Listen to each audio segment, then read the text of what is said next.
대략 86년 전 1934년도 6월 26일 전라도 광주 이 양림동 일대에서 고아들의 어머니라고 일컬어졌던 수많은 한센병 환자들로부터 어머니라고 일컬어졌던 엘리자베스 조아난 쉐핑 선교사가 세상을 떴습니다.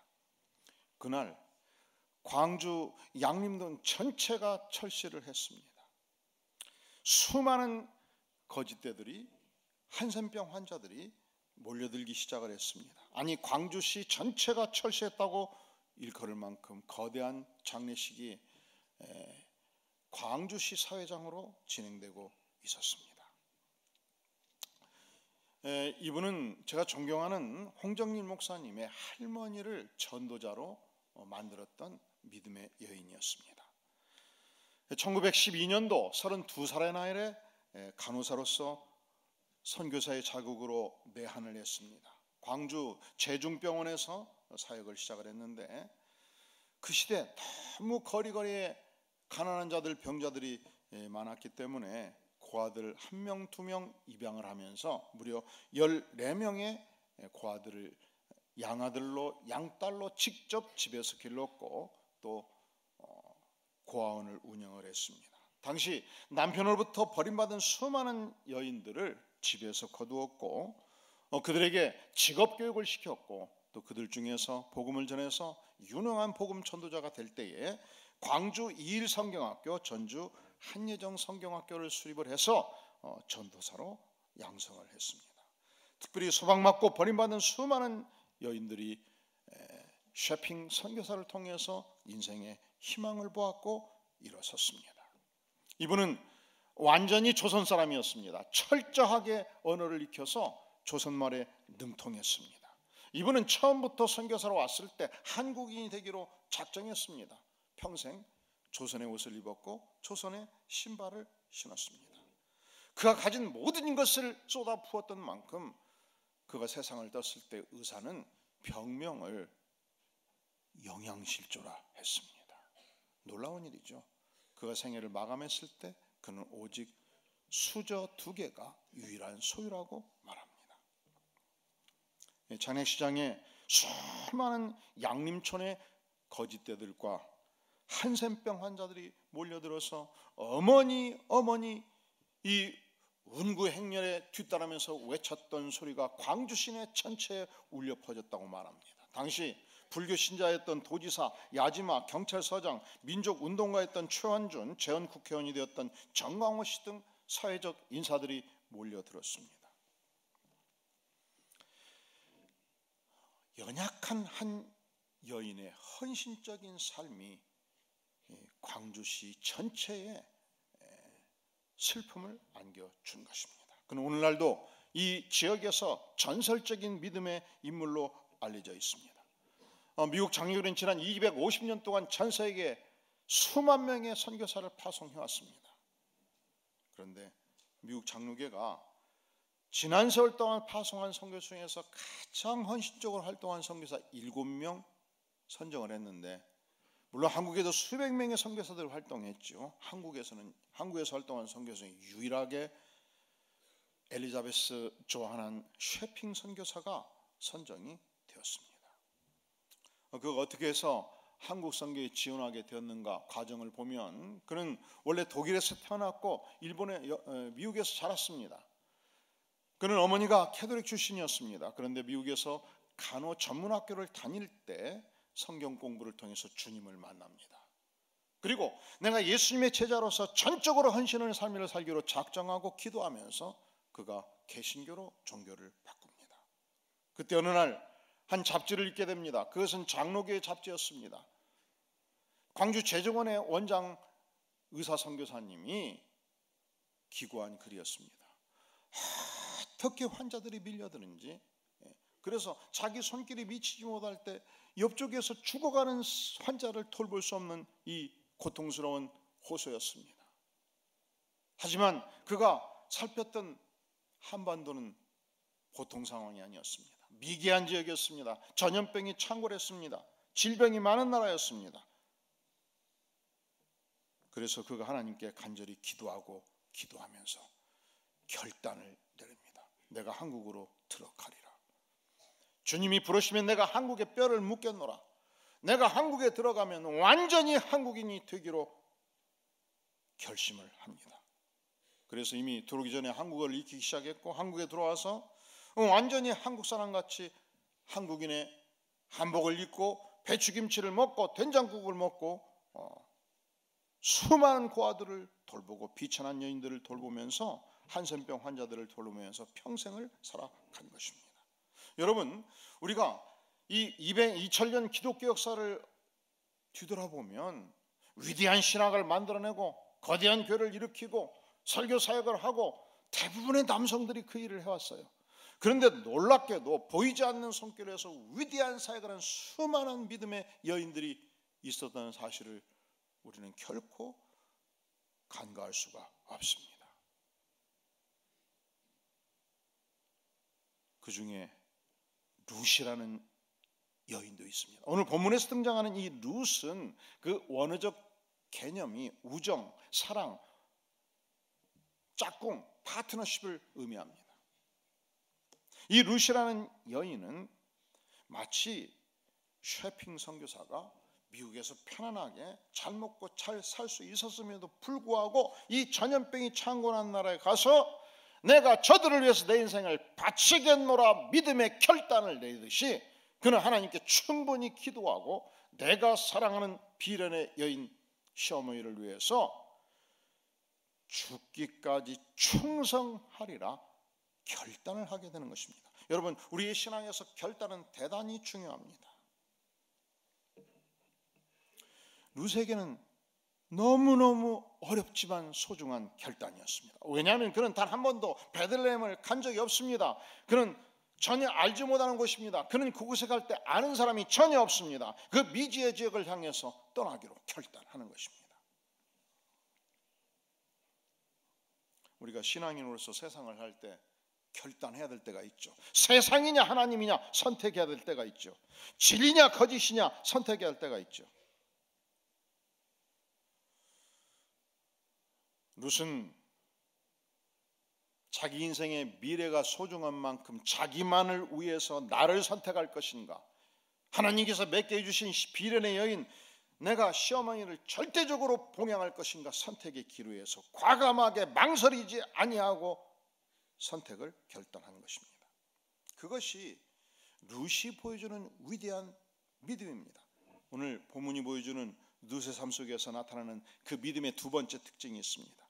자, 오늘 말씀에 16절에 보면 룻이 이르되 내게 어머니를 떠나며 어머니를 따르지 말고 돌아가라 강권하지 마옵소서.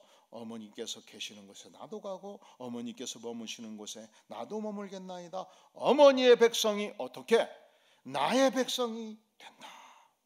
17절 어머니께서 죽으시는 곳에서 나도 죽어 거기 묻힐 것이라. 어머니께서 죽기까지 내가 끝까지 봉양하고 따라가리라. 이것이 확고한 결단이었고, 이 아내, 이 여인은 참 의리 있는 여인이었어요. 의리 있게 느끼지 않으셔요? 그러지 않으셔요? 시어머니 되신 분들 며느리가 이 정도 의리 있으면 살만 나지 않겠어요? 할렐루야!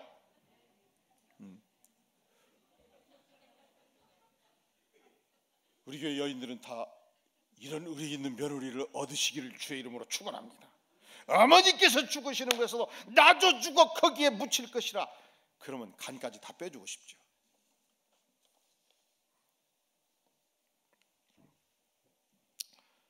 룻은 자기를 생각하면 내가 젊잖아요. 내 인생의 미래가 창창하지 않습니까? 자신의 인생 전체를 담보하고 시어머니를 봉양하고 섬기기로 작정을 한 것입니다. 이 충성할 때 충이라는 단어가 가운데 중자에다가 마음심에, 충성이 뭔지 아십니까? 마음의 중심에 심지를 강하게 박는 거예요. 명예에 따라 움직이지 않는 거예요. 이익 따라 움직이지 않는 거예요. 조금 이익을 준다고 생각을 바꾸고 하지 않는 거예요. 마음의 심지에 중심을 딱 박아서 변절되지 않는 믿음. 충성은 이익 따라 움직이지 않는 것이죠. 명예 따라 움직이지 않는 거예요. 한번 마음을 박은 그곳을 향해서 일편단심 중심에 두고 헌신을 하는 마음입니다.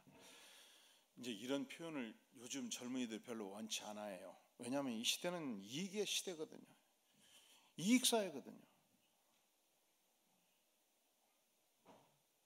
지금 60대, 70대, 80대가 살았던 시대는 의리가 굉장히 중요한 시대였어요. 그래서 한번 삼성 딱 들어가면요, 죽을 때까지 삼성. 현대 딱 들어가면 죽을 때까지 현대. 응? 그리고 현대에 있다 삼성으로 잘한가? 내가 현대에서 20년 썼는데 사업으로 멀지 오락에서 내가 어떻게 가냐 이런 생각을 했어요. 근데 지금은 젊은이들이 딱 취직해서 이틀 만에 딴 생각을 해요. 1년 버티면 잘 버틴 거예요. 2년째 되는데 20만 원만 터준다면 그냥 뒤도 안 보고 가버려요. 이익이 그만큼 중요한 시대가 된 거예요. 아무리 사회가 그렇다 할지라도, 아무리 시대가 그렇다 할지라도 여러분, 인간을 진정으로 가치 있게 만드는 것은, 인간을 진정으로 풍요롭게 하는 것은 여전히 의리입니다. 여전히 충성입니다. 여전히 헌신이 중요해요. 30년, 40년 회사를 일으켜서 충성한 사장님한테 100명한테 물어보세요. 이익 따라 여기 지금 움직이는 사람이 소중하냐? 별로 돌봐준 것도 없는데 충성하는 직원이 소중하냐? 나에게 30년 충성한 직원, 내 기업 전체를 줄 수 있다. 여전히 어느 시대든지 간에 의리는 중요하고 충성은 중요하고 헌신은 아름다운 것입니다. 이렇게 표현할 때 사장님들은 속으로 다 그려 맞죠? 지금 그러고 있거든요. 근데 직원 되신 분들은 글씨 아니에요. 여전히 인간 사회에서 인간을 감동하게 하고 인간을 살맛나게 하고 인간에게 힘을 풀어넣는 것은 의리며 충성이며 헌신입니다. 여러분, 의리를 지킬 때 내 인생을 살맛나게 하는 거예요. 내가 충성할 때 살아야 될 분명한 이유를 아는 거예요. 헌신할 때 존재 가치가 일어서는 거예요. 인간의 가치가 그 안에 있기 때문에. 누가 아무리 시대가 바꿔졌다 한들 충성을 다하는 자를 우습게 여길 수 있겠습니까? 누가 의리를 지키는 자를 감히 쉽게 폄하할 수 있겠습니까? 누가 순수한 헌신을 바치는 자를 비열하다 여길 수 있겠습니까? 그런데 룻이 시어머니를 향해서 이 충성을 다하는 데는 사실은 시어머니에게도 그 연원된 이유가 있을 수 있어요. 시어머니도 보통 시어머니, 여러분 시어머니 되신 분들은 잘 들어주세요. 시어머니도 보통 시어머니가 아니었어요. 이 시어머니는 믿음의 아름다운 향추를 가진 여인이었습니다. 그는 8절에서 고백하기를 이 헤어지는 마당에 너희가 죽은 자들과 나를 선대한 것까지 여호와께서 너희를 선대하기를 원하노라. 그는 전심을 다하여 사랑하는 자부들, 마지막이 되는 이 순간에 사랑하는 자부들을 향해서 축복하였습니다. 9절 각기 남편의 집에서 위로받게 하시기를 원하노라. 하나님께서 여러분의 생애 속에 진정한 위로, 충만한 위로를 주시기를 원하노라. 사랑하는 성도 여러분, 우리가 사는 날 동안 만남이 소중합니다. 동시에 잘 헤어지는 것도 중요해요. 아무리 나에게 고통을 주었고 내 심장이 끼어지는 아픔을 주었다 할지라도 헤어지는 그 순간 이 축복의 언어, 축복의 심성을 가질 수 있기를 간절히 바랍니다. 그러니까 헤어질 때도 많이 기도를 하셔야 돼요.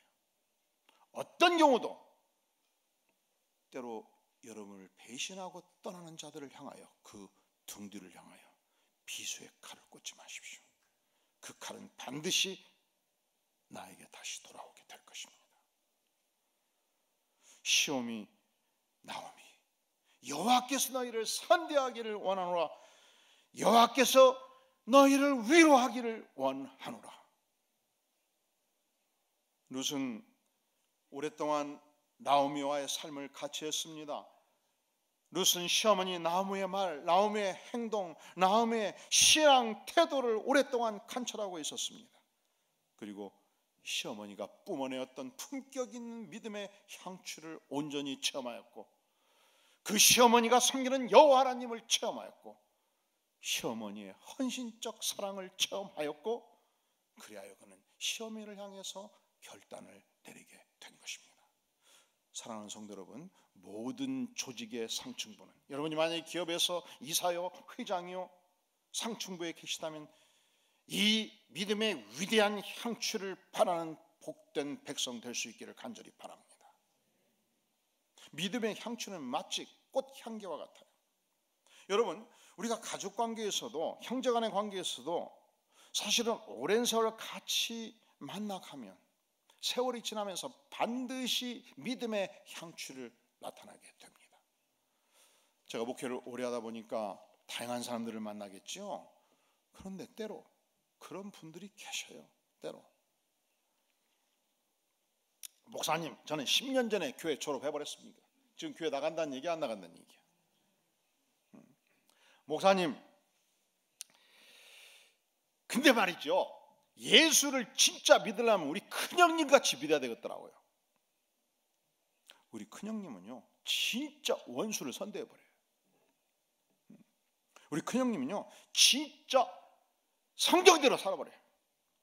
우리 큰형님은요 예수님의 예수님, 근데 막 그런 말 할 때는 막 입이 커지고 막 눈이 커지고 막 너무 자부심을 가지고 이게 그러면서 딱 하더라고요. 근데 내가 목사님 왜 교회 생활 안 합니까? 우리 셋째 형은요 교회는 다니는데 완전 날라리예요. 야, 교회만 왔다 갔다 하지. 아이고, 그렇게 다니려면 안 믿는 게 나아요, 목사님. 그러니까 예수를 안 믿어도 영혼 깊이 만나는 가족 관계에서, 매일매일 만나는 직장의 상사 관계에서 반드시 그 속을 보게 된다는 말이죠. 이것이 우리가 보여주는 믿음의 향취예요. 우리 모든 안디옥교회 성도들에게 이 아름다운 믿음의 향취를 전 세계 만방을 향해서, 내가 사랑하는 삶의 영역을 향해서 품기는 격조 있는 신앙인이 될 수 있기를 주의 이름으로 축원합니다. 자, 우리 사역자들도 마찬가지예요. 같이 만나거든요. 3년, 5년, 10년 세월이 지났을 때 나의 선배 누구누구 목사님을 기억할 때, 나의 선배 누구누구 천사님을 기억할 때, 하다 진짜 그분 너무너무 까다롭고 죽을 뻔했다. 그러면 안 되겠지요, 허가웅 목사님. 절대로 그러지 않으니까 제가 물어보니까. 우리도, 목회자도, 우리 장로님들도, 우리 모든 성도님들도 함께 신앙생활하면서 아름다운 믿음의 향취를 나누는 복된 관계가 형성되기를 주의 이름으로 축원합니다. 룻이 그렇게 충성할 때는 그 요인이 시어머니 나오미에게 될 수 있다고요. 시어머니 나오미에게 아름다운 믿음의 향취가 있었죠. 또한 시어머니 나오미에게 매력적인 인격의 향취가 있었습니다. 사실은 이미 모압을 출발해버렸기 때문에 자부 둘을 이끌고 흔들리는 마음을 보면서 얼마든지 끝까지 베들레헴까지 가버릴 수 있어요. 저거들이 나중에 도망갈 때 도망갈 망정 가자! 여러분, 시어머니 이렇게 생각하면 굉장히 어렵겠죠. 하지만 나오미는 진정한 인격의 사람이었습니다. 이미 자부중에 마음이 흔들리는 오르바의 중심을 보았습니다. 그래서 철저히 하나님과의 관계에서 인격적인 결단이 필요한 사실을 알았습니다. 결코 자부들에게 강요하지 않았고 강권하지 않았습니다. 자부들의 인격적 결단을 존중해 주기로 작정을 한 것입니다. 지금 우리 중에도 시어머니 되신 분도 많이 계시고 앞으로 시어머니 될 분들이 꽉 차 계셔요. 여러분, 아들을 장가 보내고 나서 너무 억울하게 생각하지 마세요. 완전히 시대는 바뀌었어요. 그리고 입장을 바꿔놓고 생각하면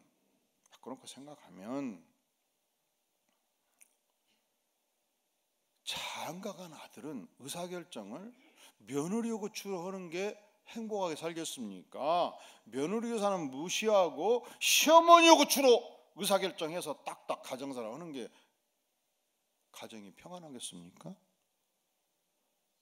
시어머니 답변을 안 하시네. 시어머니들도 남편이 계시잖아요. 근데 남편이 중요한 문제를 결정할 때 부인이 나를 쏙 빼놓고 시아버지하고 통화해서 다 결정해버려. 그런 세월이 얼마나 고통이 컸습니까? 그래서 시중에 그런 시가 있잖아요. 며느리의 남편을 아직도 아들로 착각하는 누구? 여자. 마음에 안 드시죠? 그러니까 입장을 바꿔야 돼요. 내가 며느리를 제대로 얻었냐, 잘 얻었냐, 잘못 얻었냐 자꾸 생각하고 따지면 결론이 안 나요. 질문을 바꿔보시기를 바랍니다. 내가 아들을 결혼시키고 며느리를 맞이하고 나서 내가 시어머니로서 아름다운 믿음의 향취를 며느리를 향해서 풍겨줬냐, 아름다운 인격의 향취를 보여줬냐. 그래서 며느리가 너무 고마워가지고 감사하고 눈물을 흘리고 있냐. 할렐루야. 이것이 내 인생의 중심 목표가 돼야지요. 며느리를 잘 얻었든 잘못 얻었든 이미 그것은 결론이 나버렸어요. 돌아갈 길이 못 돼요. 그러니까로 하나님 나에게 믿음의 향취, 신앙의 향취, 인격의 향취로 충만하게 채워주시옵소서. 이것이 내가 가져야 될 주요 관심사예요. 그런데 룻은 시어머니로부터 충분히 믿음의 향취, 신앙의 향취, 인격의 향취를 맛보았고 시어머니의 하나님을 맛보았고 시어머니 하나님이 나의 하나님이 되었고 그리고 그 시어머니를 향해서 충성과 의리를 바치기로 결정을 한 것입니다. 아무리 인간 사회가 변했다 할지라도 아무리 이익이 중요시되는 사회를 산다 할지라도 여러분 언제든지 출중한 믿음의 사람, 출중한 인격의 사람과 함께 충성과 의리를 바치는 삶이 어느 시대나 소중하다는 사실을 간과하지 마시기를 바랍니다. 세속사에서도요, 세계사의 역사 속에서도요, 강력한 문명이 일어설 때, 강력한 집단이 일어설 때 자세히 살피면 그 안에 의리 집단이 있어요. 절대 분열 집단에서 위대한 문명이 있지 않아요. 사실은 지난 5천년 인류사 속에서 이 동아시아와 서양을 전체를 제패했던 세력은 딱 한 세력이에요. 징기스칸. 그 유명한 나폴레옹도 그 유럽 사회에서 조금 왔다 갔다 하다가 인생 마쳤어요. 알렉산더 대왕도 그리스에서 발원해서 중동 지역까지 가다가 생애 끝났어요. 그런데 징기스칸은요, 북방 몽골에 시작해서 북방 전체를 통일하고 중국 전역을 지배하고 한반도를 지배하고 서방으로 가서 헝가리를 지배하고 오스트리아를 압박했어요. 거대 제국을 건설한 거예요. 그는 원래 몽골 종족 중에서도 가장 적은 소수민족 출신의 인물이었습니다. 이 종족 간의 전쟁이 벌어졌을 때 그는 쫓기고 쫓겼습니다. 완전히 괴멸되었습니다. 마지막 19명이 살아남은 거예요. 그들이 산중 깊이 들어가서 이제 마지막 일격 당하면 끝나는 거예요. 그때에 그 흙탕물 아래에서 우리가 죽어도 같이 죽고 살아도 같이 살자. 우리의 목숨은 징기스칸을 위해서 바친다. 이 흙탕물 서약시를 지내게. 근데 놀랍게도 이 11명이 다 몽골의 한족족 출신이 아니었어요. 이 19명의 결사대가 19명의 의리의 집단이 거대 몽골 제국을 형성하는 데 가장 중요한 기초를 이루어요. 여러분, 어느 시대나 충성과 의리는 중요한 것입니다. 우리가 삼국시대를 이해하면 역사의 퀘스천이에요. 왜냐하면 고구려는 그때 가장 군사력이 강했습니다. 단지 한반도에서 강했을 뿐만 아니라 이 만주르판 전체를 지배했던 강력한 군사 집단이었습니다. 심지어 중국의 중원과 베이징을 압박하는 강력한 군사 집단이었습니다. 그러니까 무력으로 통일하면 고구려가 하지요. 백제는 중국 남부지역 이 발전된 문명을 직수입했던 문명 국가였습니다. 신라는 가장 군사력도 약하고 문명도 약하고 후진국 중에 후진국이었습니다. 무엇이 다른가? 신라는 백제가 고구려가 갖지 못하는 한 가지 중요한 정신적 실체가 있어요. 의리 있는 정신적 실체. 무예를 충분히 익히고 인문학으로 실력을 갖추었던 무장된 일단의 화랑도들이 있었습니다. 신라 왕실을 중심으로 목숨을 걸고 싸울 수 있는 정신무장한 젊은이들의 화랑도들이 있었습니다. 이 정신이 삼국을 통일해 낸 것입니다. 역사의 질문이 또 하나가 있습니다.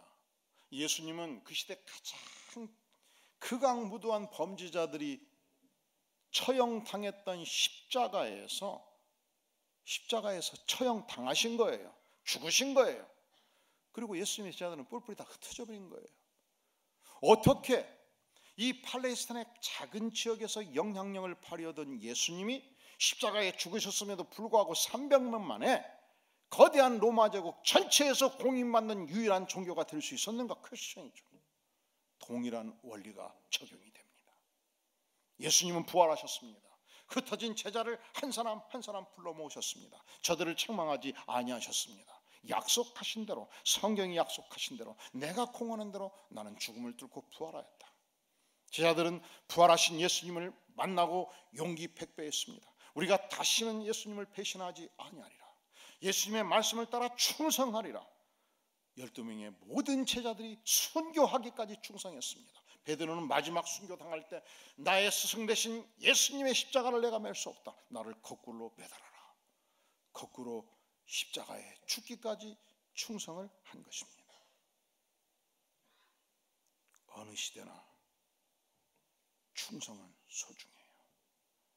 어느 시대나 인간과 인간이 나누는 정의와 우정과 의리는 소중한 것입니다. 어느 시대나 나의 사랑하는 시어머니를 향해서 평생 동안 바치는 이 헌신은 고귀하고 아름다운 것입니다. 하지만 우리가 단지 이것이 인간이 나누는 우정, 인간이 나누는 의리로 끝나면 그것은 우리의 생애 속에 이루어지는 소중성에 불과한 것이죠. 아니면 생애의 일정한 기간 헤어질 때 끝나는 의리에 불과한 것이죠. 그래서 우리는 묻습니다. 우리가 이 땅에서 나누는 의리 있는 믿음은 승격될 필요가 있다고요. 언제 승격됩니까? 여러분, 우리의 의리가, 우리의 충성이, 우리의 헌신이 하나님 중심주의가 될 때 영원을 향해서 승격이 되는 것입니다. 룻의 믿음 어떤 믿음이었습니까? 결단하는 믿음이었습니다. 룻의 믿음 어떤 믿음이었습니까? 의리 있는 믿음이었죠. 그러나 이것은 인간적인 의리에서 그치지 아니었습니다. 하나님 절대주의, 하나님 제일주의, 하나님 중심주의의 믿음을 가지고 있었기 때문에 이것은 영원한 성경의 기록으로 바꾸어졌고, 이 하나님 중심주의의 믿음으로 인해서 룻은 그의 아들을 통해서 다윗 왕국이 형성되었고, 그의 자자손손을 통해서 예수 그리스도의 왕국을 형성하는 하나님의 위대한 인물로 쓰임받게 된 것입니다.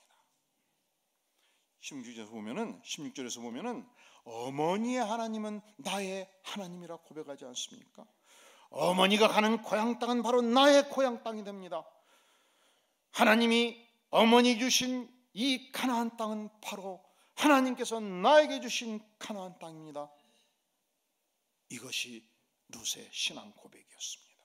룻은 시어머니를 통해서 여호와 하나님을 알았습니다. 창조주를 경험했습니다. 진리를 알았습니다. 주권자 하나님을 알았습니다. 구세주를 알았습니다. 사랑의 하나님, 섭리의 하나님을 체험했습니다. 그리고 그는 이 신앙 고백을 따라서 이스라엘 백성으로, 하나님의 백성으로, 하나님의 나라의 신민으로, 언약의 백성으로 편입된 것입니다. 이 룻의 여인이 보여준 삶의 특징은 깊이 보면 예수 그리스도의 그림자입니다. 예수님이 어떤 분이셨습니까? 예수님은 나같이 죄 많은 인생을 위해서 온 인류의 죄를 안고 죽으시기로 결단하셨습니다. 전능하신 하나님이셨습니다. 얼마든지 십자가에서 우직근 부드리며 자기를 정죄한 자들을 모조리 제거할 수 있었습니다. 아닙니다. 주님의 결단은 끝까지 십자가에서 죽으시는 것이었습니다.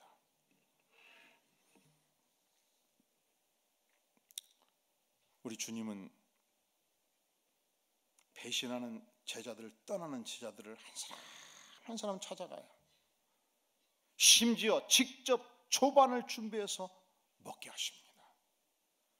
배신했던 유다를 향하여 성경은 그렇게 기록합니다. 예수님이 유다를 끝까지 사랑하시니라. 여러분, 예수님이야말로 이 시대의 의리의 화신이에요.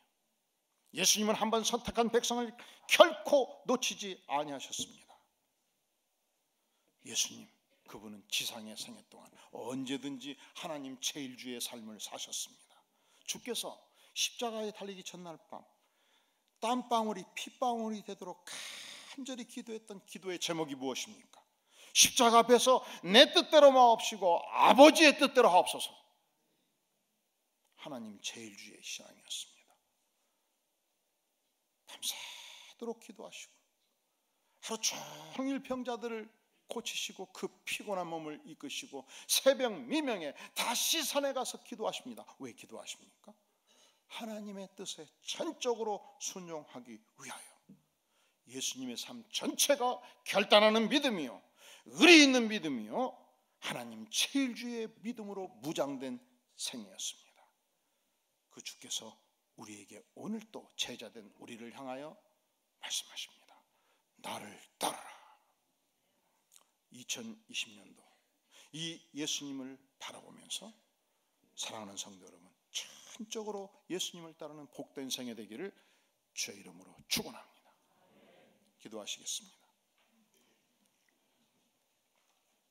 영광의 주님, 그렇습니다. 부족하지만 주님, 우리가 세상과 하나님과 갈등할 때 언제든지 주님을 선택하기로 결단합니다. 주님, 언제든지 이 땅에서 예수 그리스도 중심의 삶, 하나님 중심의 삶을 통해서 주님 충성하는 삶 살기를 간절히 구합니다. 아버지여, 우리의 삶 속에 성령으로 인쳐주시고 은혜로 임하여 주시옵소서. 예수님의 이름으로 간절히 기도하옵나이다. 아멘.